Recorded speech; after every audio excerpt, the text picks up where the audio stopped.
Let's kick off our weekly chat. Let's start with the death of the homepage. What are top brands doing? Yeah, this is one of my favorite topics to talk about because I think traditionally when you think of a homepage, you think of the place where you start, where everyone's kind of spit into. It's how you kind of introduce the brand. But I think what's happening and what we're seeing work really well with a lot of brands is that truly there are different entry points that make better sense based on the customer awareness of your brand. So it doesn't always make sense to put a new customer who's never interacted with your website right on the homepage. Why not introduce yourself, your brand, in a way that's led with any information you might have from them? So where are they coming from? Are they coming from Meta, where maybe it's a little bit more problem solve situation that they might be looking for answers? Are they clicking on an ad where you already know what they've clicked on? Now you need to get them into a system that's kind of responding to whatever they might have clicked on in that ad. If you know anything about them, creating a customer journey that makes more sense rather than just starting with homepage that's general, that's probably built for capturing everyone. If they're a returning customer, why not put them into a decision-making pathway that makes more sense than introducing your brand all over again when they already know you very well? What are your thoughts on that, and what have you been seeing? I totally agree. I think, having been on so many of our projects recently that are being net new designed, it's always interesting to talk to brands about what their vision is for their homepage. And it's different for everyone. I think that people kind of often over-index the homepage, where it really should be the generalist catch-all for primarily organic traffic. And I would say predominantly net new, but look into the analytics before you make those decisions would be my advice. But yeah, if you're spending any sort of decent money on paid media and you're not using landing pages, you're insane. What increases have you seen recently from brands that have started sending paid traffic to specific landing pages versus to the generic home collection product page? Okay, this is something I'm also really passionate about. I think this is the biggest gap in e-commerce right now, is this idea that you're spending all this money to acquire customers and you might be spitting them from a great, well-performing ad onto a landing page that doesn't match that ad. So it might be converting well for a different type of customer, but your ad should match the landing page that the person lands on. There's disconnect. So if you think about it from a customer point of view, you want there to be no friction. You want that to be seamless. You clicked on the ad because you're really interested in what they had to say in the ad. The landing page should match and answer any question you might have from ad to conversion. And I think that's such a big gap that's happening right now. I think some brands that are doing this really well almost build a landing page based on each campaign, right? This specific campaign that's answering a question or promoting interest around a subject should also answer it on that landing page that they land on. It should match the ad's energy, the look and feel of the ad, and then continue that experience onto website. Do you agree?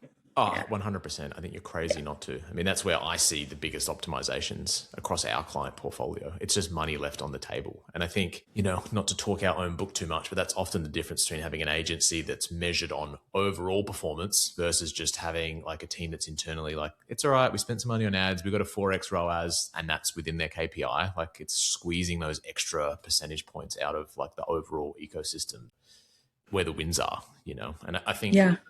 related to that, like we do a lot of work obviously with subscription brands, and people are like, well, subscriptions are dead, but we're kind of seeing the opposite. Like, what's your read on subscriptions right now? Oh no, subscriptions are definitely not dead. I think lazy everywhere subscriptions are. So it doesn't just work to turn on subscriptions and expect repeatable business.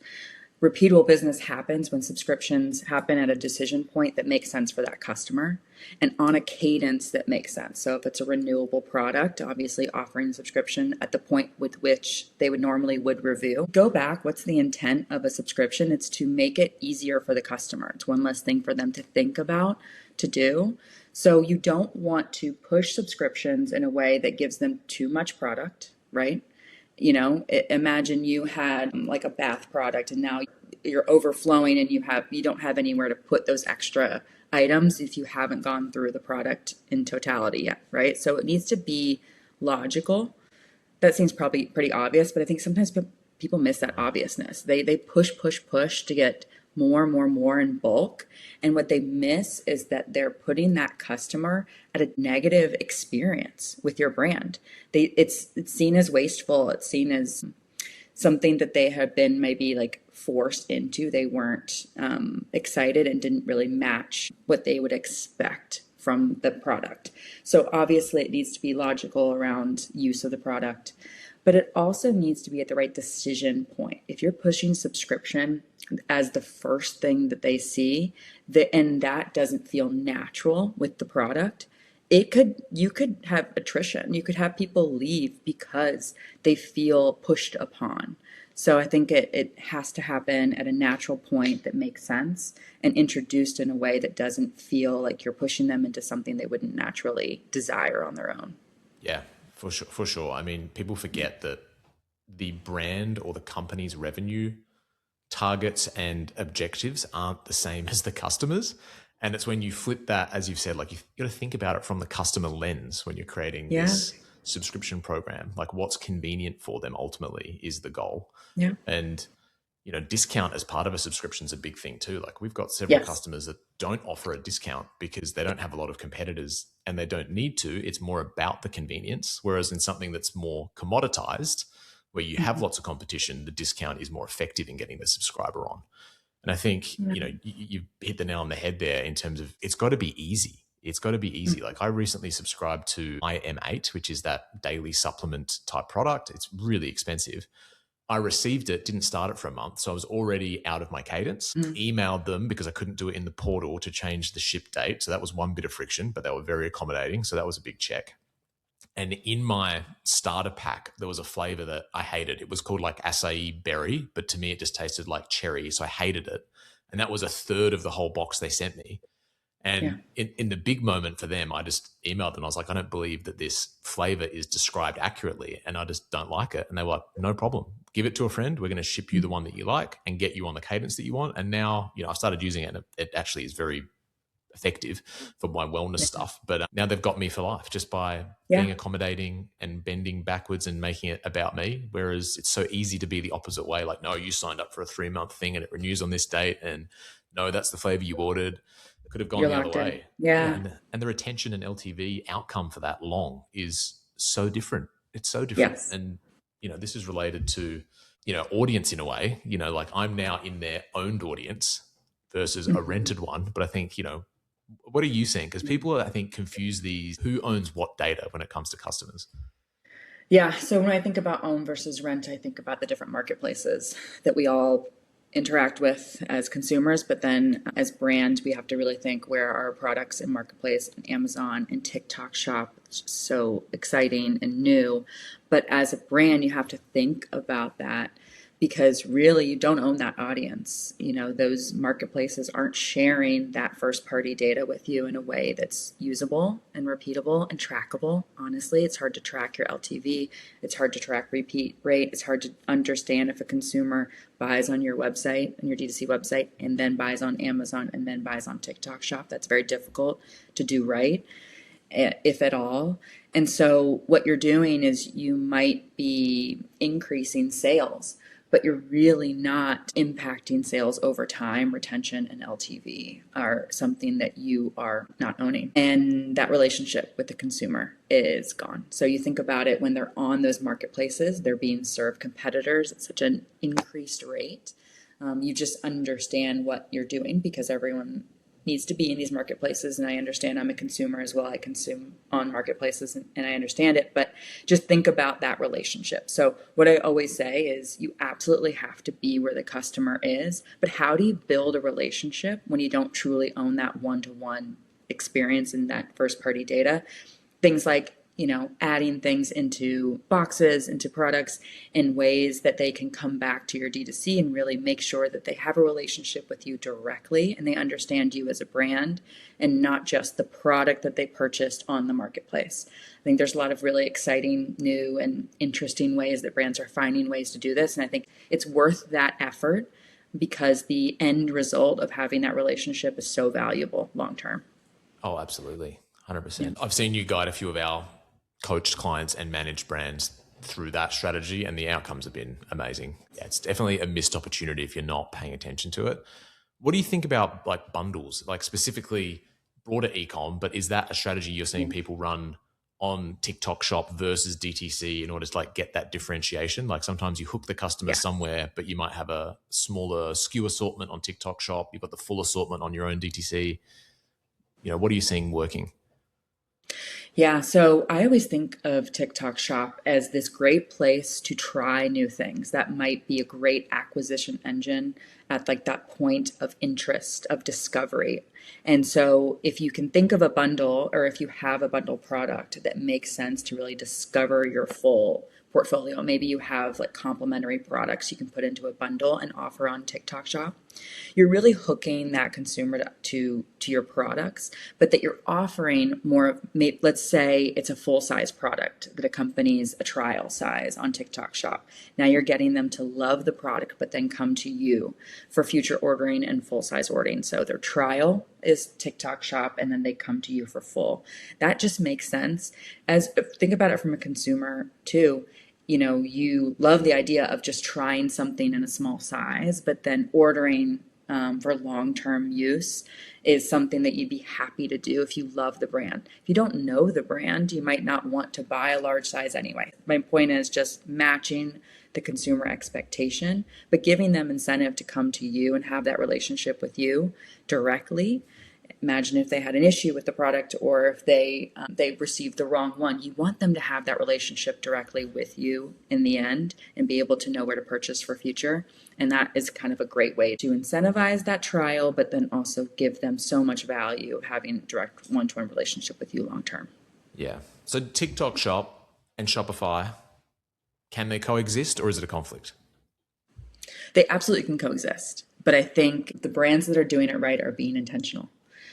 You could have huge sales on TikTok Shop and not realize that it's degrading your brand equity over time because competitors flood the market and the consumer has a very short attention span or memory as to what product is where. A really well done competitor can easily steal away your customers. So you think about it, it needs to be intentional. You need to find those customers and do unique things to keep them and to bring them over to D2C to have that longer relationship with them.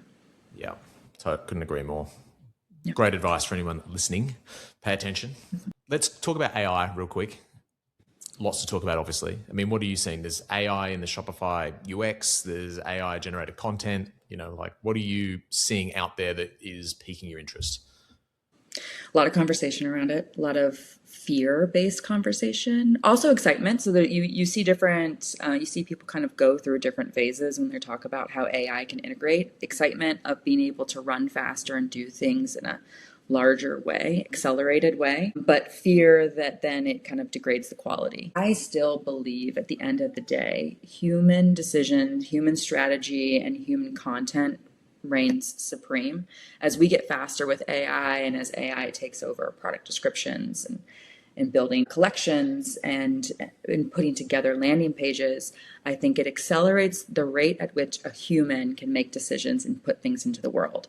But you cannot miss that human element. I think when you let AI run, we've all experienced what it feels like to be output with, we'll call it like slop, right? The wrong type of AI, it went down a wormhole and now you have, 8 fingers on one hand and things like that just don't work well. I think at the end of the day, even as AI gets better and better and higher quality, I think ensuring that a human is making those decisions and has that quality control and check will always be better and will always output higher quality for other humans. It'll just allow us to move faster, to have engines that are running and doing the work that maybe it used to take more than one person to do in a very long period of time. Yeah.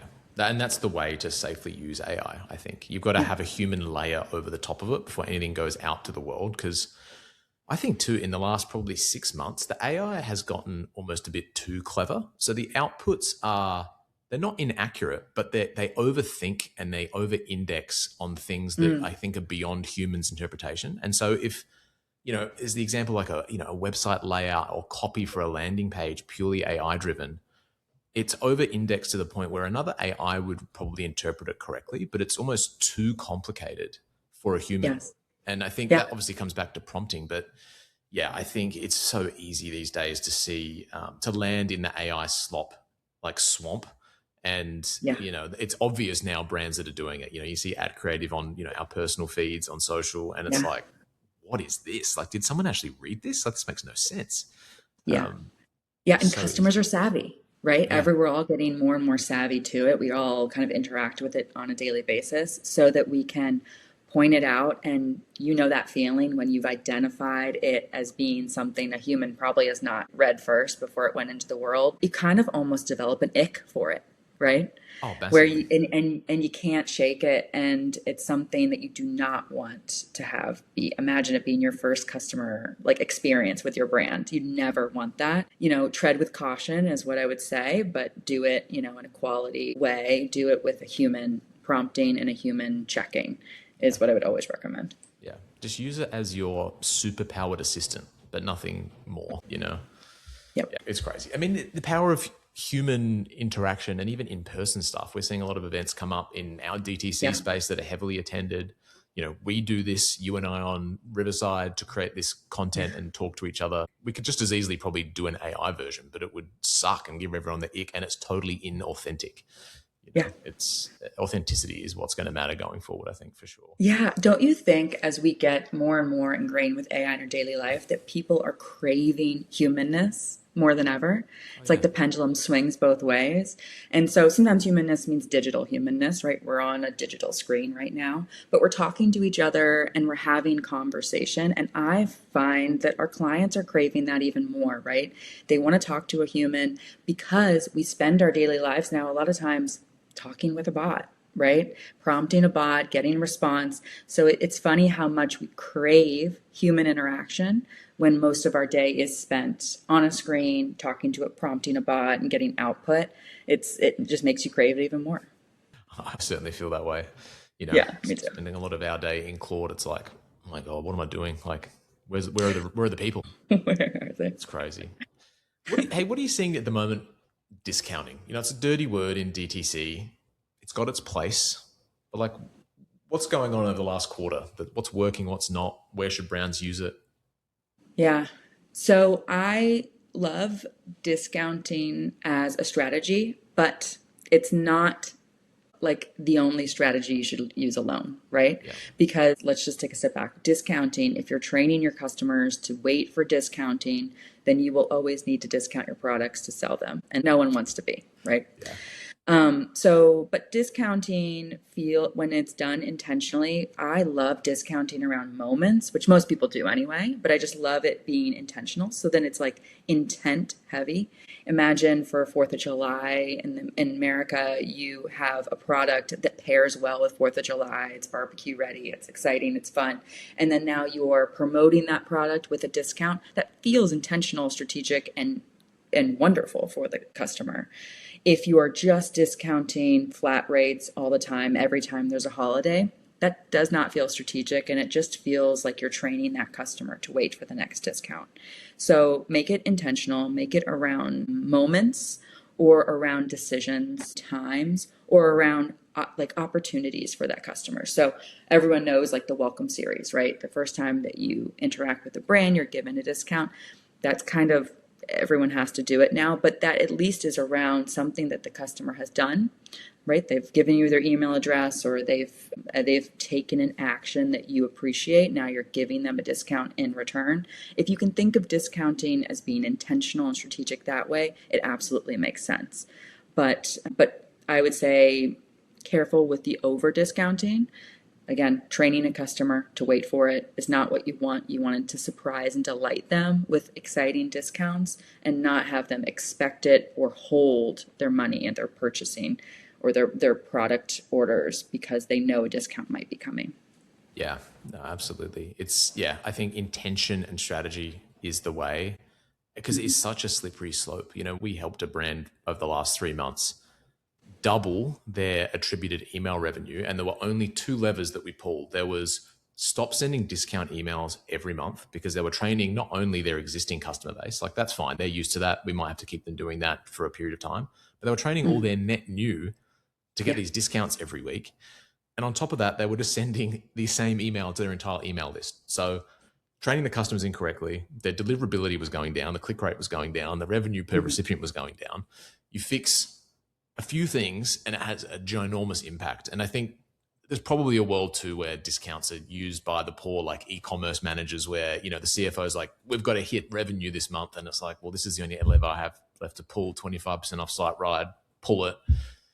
And sure, we hit target this month, but long term, that strategy does not work, you know, and you end up in this world of like, you know, there's cautionary tales everywhere in the DTC world of brands that just live on discount. Yeah, it's no great. good. It's no good. All right, what's your final takeaways? So final takeaway is with D2C, there are so many opportunities to try new things, to be exciting. So it's funny because I always say you want to know what's happening and what's working for other brands, but you also want to try new things. So I always say, like, don't be scared to try something new, try something that normal D2C hasn't done in the past, and rewarded and gifted and all of these things. I think there's so much movement and happening right now. I would say don't be scared to try new things for brand owners, and don't always think that you have to see a case study or someone else who's done it right to do it yourself. If you understand your customers so well, you'll know what will move the needle for you and what will get them excited. I say throw things at the wall, try new things. We're in a fast moving world, and I think, you know, experiments and tests should also be fast moving and exciting. So I think that would be my takeaway. Such good advice. Everyone wants just to copy paste what someone else has done that works. And I think more and more, you and I, we see strategies that are legit crazy on presentation and they work because they're novel and no one's seen it before. And that's the same for the customer. They're like, well, whoa, what is this? This isn't a standard promotion. So be curious and experiment, right? Like that's where the wins are. You know, and just, like you said, don't stand still. Like the job's never finished. Always test, come up with new things and look for revenue, you know, in unusual places. Agree. Yeah. All right. Thank you. That is the wrap for this week. Yeah. Thank you. All right. Thanks, Jen.